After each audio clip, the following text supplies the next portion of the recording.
আজকে বহুত লোক আছে না সাহাবায়ে কেরামদেরকে সত্যের মাপকাঠি মানতে চায় না, আছে কিনা বলেন? আরে রাসূল তো সত্যের মাপকাঠি 100% মানতে হবে। আরে সাহাবায়ে কেরাম তো ওই সত্যের মাপকাঠির উপরে অটল ছিল বলেই, ঈমান ছিল বলেই, আমল ছিল বলেই, রূহানিয়ত ছিল বলেই, নবীর প্রতি শতভাগ মান্যতা ছিল বলেই ওরা সাহাবী হয়েছে। সুতরাং রাসূল পাকের প্রেমের কথাগুলো সাহাবায়ে কেরাম ধারণ করেছে, তাদের মাধ্যমে আমাদের কাছে ধারাবাহিকভাবে এসেছে। এদেরকে সত্যের মাপকাঠি না মেনে যদি 2% সন্দেহ করেন তাহলে কোরআনের উপর সন্দেহ ঢুকে যায়। কথা কোন ঠিক না বেঠিক? এজন্য তাদেরকে মার্ক দিতে হবে 98% নাকি 100%? আর কয় পার্সেন্ট? 100%। কোন যুক্তি দিয়া আপনি মানুষ, আমিও মানুষ, সাহাবায়ে কেরামও মানুষ, সাহাবায়ে কেরামও মানুষ, তাদের ভুল হতে পারে কিন্তু ওনারা আল্লাহর পক্ষ থেকে মাহফুজ। কি একমাত্র নবীদের গুনাহ নাই, নবীরা হলো মাসুম। সাহাবায়ে কেরামদের মধ্য থেকে যদি কোনো ধরনের ভুল হয়ে যায়, ওরা তো মুস্তাহিদ ছিলেন, ওদের ইজতিহাদ যদি ভুল হয় একটা সওয়াব পাবে, যদি সঠিক হয় 2টা সওয়াব পাবে, কিন্তু তাদের গুনাহ হবে না। এরা আল্লাহর পক্ষ থেকে মাহফুজ। আর তুমি আমি মাসুম না, মাহফুজ না, তুমি আমি হলাম মরহুম, মাগফুর। এই ওয়াজগুলো তো ছোট্ট বাচ্চারা বোঝে না, এদেরকে বলতে হবে সাহাবায়ে কেরামদের 1 সেকেন্ডও ভুল ধরা যাবে না, নিঃশর্তে সাহাবায়ে কেরামদেরকে মানতে হবে। কথা বলেন ঠিক না বেঠিক? পরিষ্কার পরিষ্কার বাস। তাহলে এই কোরআন, জামিল কোরআন হলো হযরত উসমান যুন্নুরাইন রাদিয়াল্লাহু তাআলা আনহু। এই কোরআনটা নাজিল করেছে রমজান মাস, লাইলাতুল কদর রাতে। কোথায় থেকে অবতরণ হলো? আল্লাহ বলছেন কোরআনে, এভাবে বলছেন, বাল হুয়া কুরআনুম মাজিদুন ফি লাওহিম মাহফুজ।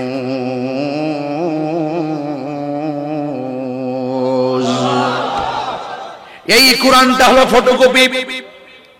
এই কোরআন যদি বঙ্গোপসাগরে বস্তার ভিতরে প্রবেশ করে ভাসায়া দেয়, কিন্তু যেখান থেকে কোরআন এসেছে ওই জায়গায় কোরআন আল্লাহ মোহরাঙ্কিত করে রেখে দিয়েছে, সংযোজিত করে রেখে দিয়েছেন, সংরক্ষিত করে রেখে দিয়েছেন। কারণ পৃথিবী একদিন লয় হয়ে যাবে। আল্লাহ রাব্বুল আলামিন কোরআনের ব্যাপারে বলতেছেন, ইন্না নাহনু নাযালনা যিকরা ওয়া ইন্না লাহু লাহাফিজুন।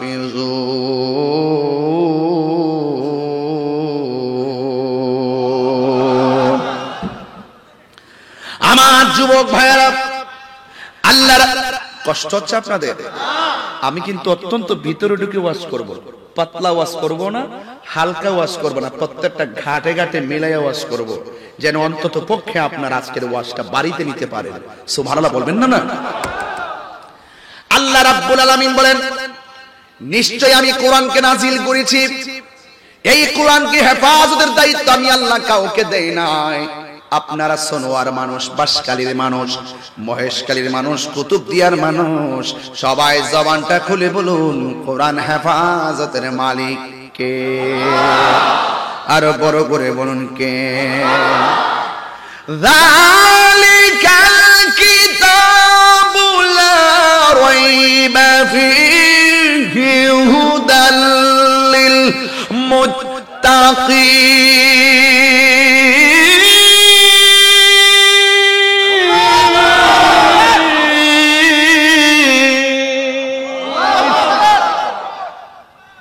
এই কোরআনের মধ্যে কোনো সন্দেহ আছে?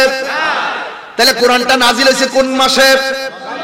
আল্লাহর হাবিব বলে, যারা রমজান মাসে কোরআন তেলাওয়াত করবে, হাসরের ময়দান যেদিন কায়েম হবে, নিজের ঘামে মানুষ যেদিন নিজেরা সাঁতার কাটবে, কিছু কিছু মানুষ আমলের ত্রুটির কারণে জাহান্নামী হয়ে যাবে। শিকল দিয়া বেঁধে বেঁধে এদেরকে জাহান্নামে হাঁকিয়ে নেওয়া হবে।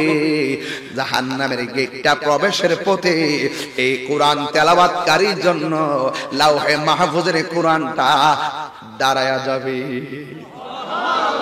আরো জোরে বলুন, আর মায়ার সুরে বলুন যুবক ভাইয়ার আমার, এইবারে কোরআনটা দাঁড়ায় বলবে আল্লাহ। ও শোনোয়ার মানুষ, মা বাবার চেহারাটা খেয়াল করে জবানটা খুলে বলুন আল্লাহ। তোমার লৌহে মাহফুজের কোরআন, আমি কোরআনকে তোমার বান্দারা রমজান মাসে বেশি বেশি করে তেলাওয়াত করেছে। আল্লাহ এখন সে জাহান্নামে যাইতেছে, আমি কোরআন তেলাওয়াতকারীর জন্য সুপারিশ করি। রোজাও দাঁড়ায় যাবে, কোরআনও দাঁড়ায় যাবে যারা ঈমানের সাথে রোজা রেখেছে। ক্বালান নবিয়্যু সাল্লাল্লাহু তাআলা আলাইহি ওয়াসাল্লাম, মান সামা রমাদানা ঈমানা ওয়া ইহতিসাবা গুফিরা লাহু মা তাকাদ্দামা মিন যামবিহি ওয়া মা তাআখার। আল্লাহর হাবিব বলেছেন, যেই ব্যক্তি ঈমানের সাথে সওয়াবের নিয়তে রমজান মাসে রোজা রাখবে, আল্লাহ রাব্বুল আলামিন তার পূর্বের গুনাহগুলো maaf করে দিবে। যুবক ভাইরা আমার, হাসরের ময়দানে এই রমজান মাস রোজা দাঁড়ায়া যাবে আর কোরআনটা দাঁড়ায়া যাবে।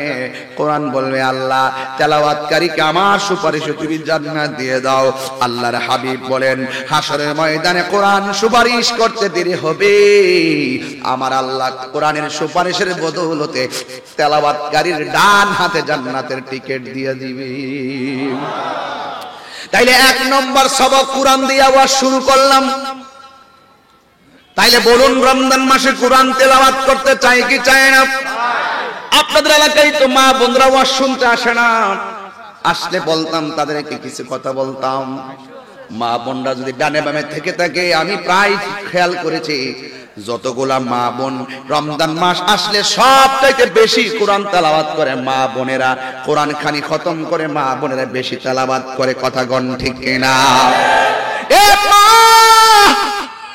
বাসকালীর মা, ছোনোয়ার মা, রমজান মাসে কোরআন খতম করবেন, বেশি বেশি করে তেলাওয়াত করবেন। এই কোরআনটা আপনার জন্য দাঁড়িয়ে যাবে, কারণ হাসরের ময়দানে বন্ধু বলতে কেউ পাবেন না, বান্ধব বলতে কেউ পাবেন না।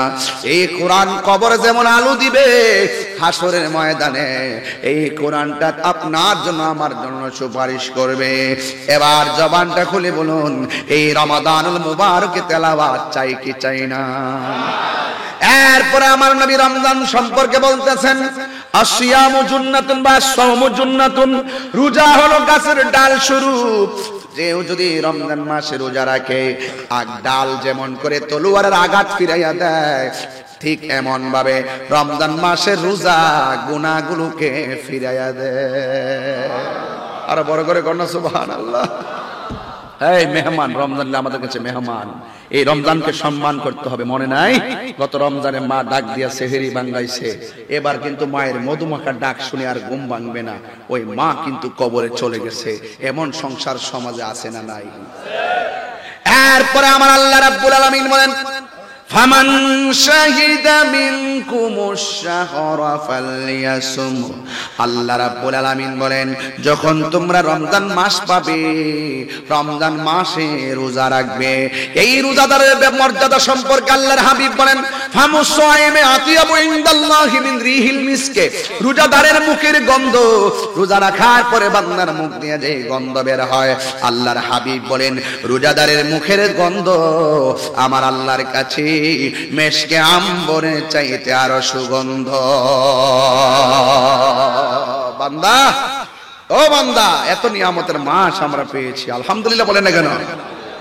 এরপরে আমার নবীর নূরানি জবান মুবারকে আরো বলছেন, লিসাইম। আমাকে তো বিষয় দিয়েছেন স্টেজে আইসা, এটি আমাকে আগে বললে আরো চমৎকার তথ্য নিয়ে আসতাম। এরপর আমি যতটুকু পারতেছি আমার মেমোরিতে ছাত্র জীবন থেকে যেটা আছে এটাই বলতেছি। অসুবিধা হচ্ছে কারো? বুঝতে অসুবিধা হচ্ছে?